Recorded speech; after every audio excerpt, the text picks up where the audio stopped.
जो कभी जुमले लेकर के आए थे, जिन्होंने कहा किसान की आय दोगुनी हो जाएगी, आज 10 साल हो गए, बताओ किसी किसान की आय दोगुनी हो गई हो? कोई हमारा बुनकर भाई खुशहाल हो गया हो? हमारे नौजवानों को कहा कि नौकरी देंगे हर साल 2 करोड़। बताओ, बेरोजगारी इस तरीके से फैली है और सरकार जानबूझ करके बेरोजगार रखना चाहती है। अभी जितनी भी सरकार में परीक्षाएं हुई हैं, सब पेपर लीक हो गए। पहला पेपर लीक हुआ, सरकार सावधान नहीं हुई। उसके बाद जितनी परीक्षाएं हुई, सब में पेपर लीक हो गए। और कई बार मैंने कहा कि 60 लाख बच्चों का, 60 लाख नौजवानों का भविष्य अंधकार में डाल दिया इस सरकार ने।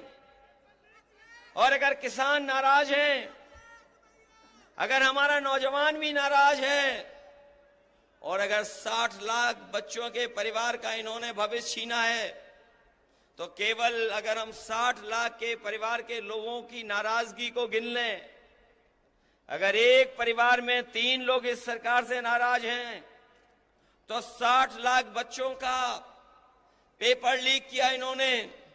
अगर 60 लाख का गुणा हम 3 से करें तो 1 करोड़ 80 लाख बनता है। और 1 करोड़ 80 लाख अगर हम 80 लोकसभाओं से भाग दे दें, तो बताओ 2,25,000 वोट कम हो रहा है हर लोकसभा में कि नहीं कम हो रहा है? और जिस तरीके से खुल करके बहुत सारे परंपरागत वोट जो बीजेपी को मिला करता था, वो खुल करके विरोध कर रहे हैं। हर लोकसभा में पंचायत हो रही है। ऐसे परंपरागत वोट जो भारतीय जनता पार्टी के खिलाफ खड़े हो गए हैं, मैं उनकी राजनीतिक चेतना को धन्यवाद और बधाई देता हूं कि वो भारतीय जनता पार्टी को हराने के लिए अपना पंचायत कर करके फैसला ले रहे हैं। मैं उनको बधाई देता हूं। ये जो जुमले दिए थे, वो गारंटी दे रहे हैं। इन्होंने कभी कोरोना भगाने के लिए ताली और थाली बजवाई थी। ये गारंटी नहीं, ये घंटी है इनकी। हमें इनकी गारंटी नहीं चाहिए। हमें बाबा साहब भीमराव अम्बेडकर जी ने जो संविधान में हमें गारंटी दी है, वो संविधान की गारंटी चाहिए। और वो संविधान की गारंटी आपको अधिकार दिलाएगी। संविधान की गारंटी ही हमें आपको सम्मान दिलाएगी।